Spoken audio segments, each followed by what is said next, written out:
জয় মা কৃষ্ণকালী মায়ের জয়।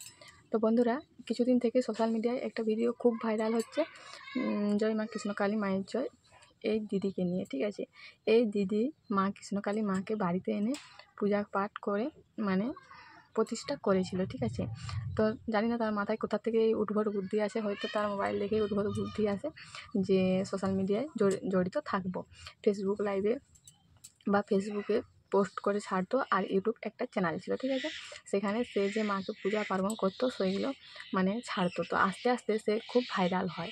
ঠিক আছে, ভাইরাল হয়, সে তার মতন থাকে, পাবলিকের মতন থাকে।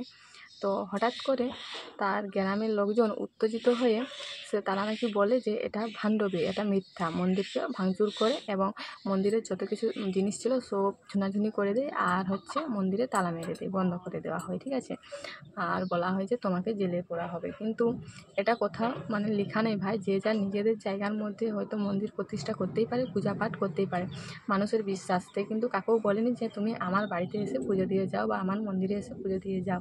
তারা ভক্তরা নিজে থেকে গিয়ে পুজো দিয়েছে। ঠিক আছে, তো এখানে তার কোনো দোষ নেই ভাই, সে হয়তো ছল করেই বা হোক আর মন থেকেই হোক, সে পূজা করতো মাকে, বা যাই কারণ বলি না কেন, সে পূজা করতো মাকে। ঠিক আছে, তো এই করতে করতে সোশ্যাল মিডিয়ায় খুবই ভাইরাল হয়, মানুষের মন জিতে নিয়েছে।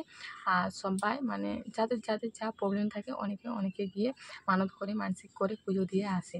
তো যারা সাকসেস পায় তারা পুজো দিয়ে আসে, আবার গিয়ে আসে।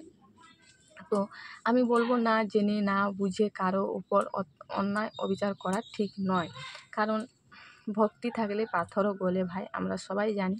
মন থেকে যদি কাউকে ডাকো তাহলে সে নিশ্চয়ই সাড়া দিবে। আর সত্যি বলতে আমরা মানুষ, আমরা সবইতেই ভয় পাই, আমরা ভূত পেত দেবতা সব কিছুতেই ভয় পাই, কারণ আমরা জানি বাপেরও বাপ আছে।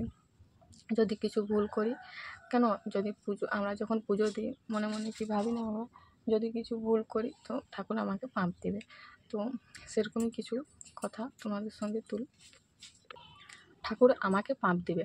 তো সেই কারণে আমরা ভুল কাজ করার আগে 10 বার ভাবি। ঠিক আছে, তো তো তাকে নিয়ে আমি বুঝতে পারছি না ভাই, এত কেন ভিডিও করা হচ্ছে।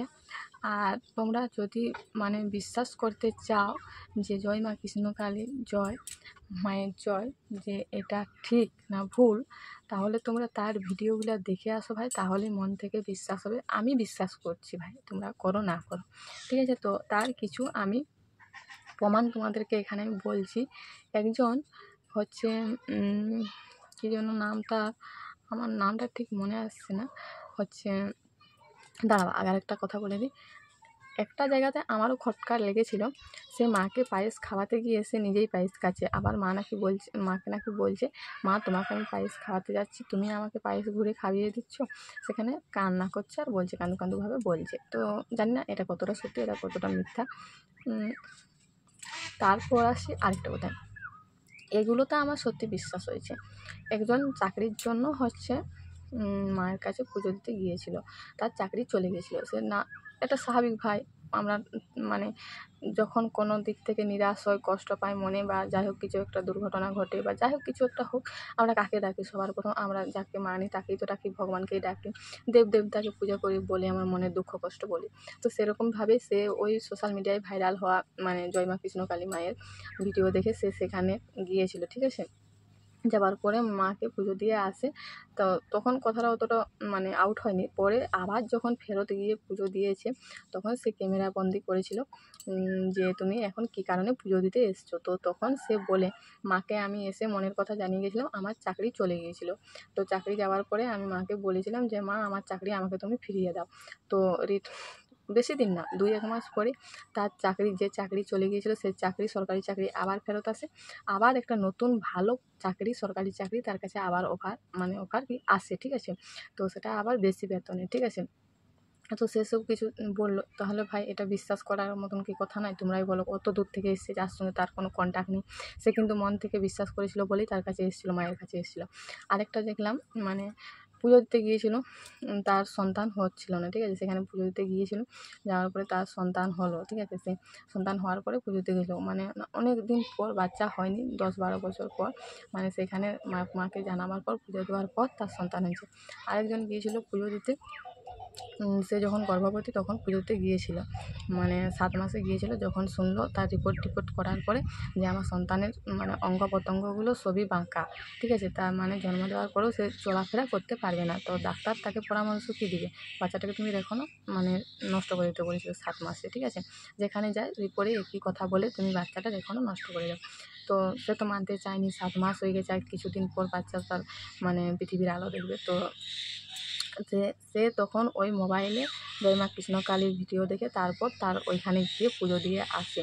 আসার পরে ফির আবার রিপোর্ট করার পর, ফটো করার পর রিপোর্টে ধরা পড়ে যে বাচ্চার সব কিছু নর্মাল ঠিকঠাক আছে। তখন সে গিয়ে আবার জয় মা কৃষ্ণকালী মায়ের কাছে গিয়ে পুজো দিব বলে যায়, কিন্তু তার ভাগ্য এতটাই খারাপ, তখন সেই মন্দির শনিবার দিন মানে যেসব মানে ঝামেলা হয়েছিল, মানে ভাঙচুর সব কিছু নষ্ট করে দেওয়া হয়েছিল, ফুলের মানে ফুল মালা টালা সব কিছু মায়ের কাছ থেকে মানে ছিন্ন বিচ্ছিন্ন করে দেওয়া হয়েছিল। তখন সে পুজো দিতে পারেনি, কিন্তু বাইরে থেকেই মাকে জানিয়ে দিয়েছে যে তোমার আশীর্বাদে মা আমার সব ঠিকঠাক আছে, আর কিছুদিন পর আমার বাচ্চা হবে, এরপরে সব ঠিকঠাক, তো বাচ্চাটাও যেন সুস্থভাবে পৃথিবীতে জন্মগ্রহণ করে, পরে আবার এসে তোমার কাছে পুজো দিয়ে যাবো।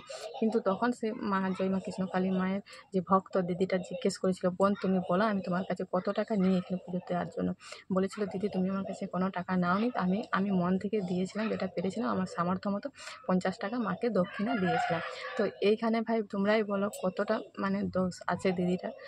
আমি মনে করি মায়ের একটুও দোষ নেই, কারণ ভক্তির কাছেই তো ভাই সব, ভক্তি না থাকলে কিচ্ছু না, ঠিক আছে। তো তোমরা তার ভিডিওগুলো দেখো, যাচাই করো, তবেই বুঝতে পারবে কতটা সত্যি কতটা মিথ্যা। না জেনে শুনে কারো ব্যাপারে এত সব মানে কথা বলাটা ঠিক নয়। কারণ সত্যি বলতে কারো উন্নতি না কেউ সহ্য করতে পারে না বললেই চলে, কারণ আমাদের পাড়া গ্রামের মানুষজনরা তো একদমই না। তো সেই কারণেই তার উন্নতি মানে সহ্য করতে পারেনি। আর বলতে চাইছে যে সে নাকি চিটিং ফান্ড কোনো একটা ব্যবসাতে জড়িত ছিল, তার স্বামী নাকি ফুচকা বিক্রি করতো।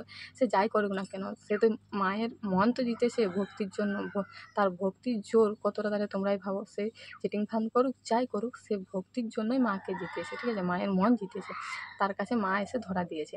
আর বলছে যে তার স্বামী নাকি ফুচকা বিক্রি করতো।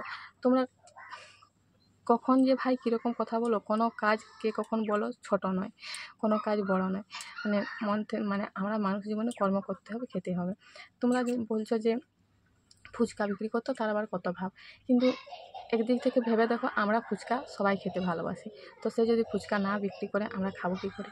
সবাই যদি বড়লোক হয়ে গরিব কে থাকবে, মানুষের মধ্যে পার্থক্য কোথায় থাকবে? মানে কী বলবো, মানুষের টাকা হলে সত্যি বলছি অহংকার বেড়ে যায়। মানে কেন ভাই কেন? আমি কিছুতেই বুঝতে পারছি না, মানে এত অধঃপতন যে কী বলবো। সত্যি এই না হলে আমাদের কলিযুগ। মানুষ স্বার্থপর, শুধু নিজের কথাটাই ভাবে। সে যেভাবে হোক উন্নতি তো করছে, মাকে বিশ্বাস তো করেছে সবাই, মায়ের তো ফল তো পাচ্ছে, যে মা আছে বলে ফল তো পাচ্ছে। আর আরেকটা কথা এখানে বলছি, জানি না কথাটা আমি বললাম কি বলিনি, তার ত্রিশূলটা নাকি চুরি হয়ে যাবার কথা, তার ত্রিশূল চুরি হওয়ার হুমকি তাকে দিয়েছে। কিন্তু সেখানে সে মা বলছে, মানে জয় মা কৃষ্ণকালী মায়ের ভক্ত বলছে যে ত্রিশূলটা তুমি নিলে ওখানে লোহা হয়ে যাবে, তোমার ছোঁয়াতে কিচ্ছু কাজ হবে না, যেটা আমি ছুঁবো তখন কাজ হবে।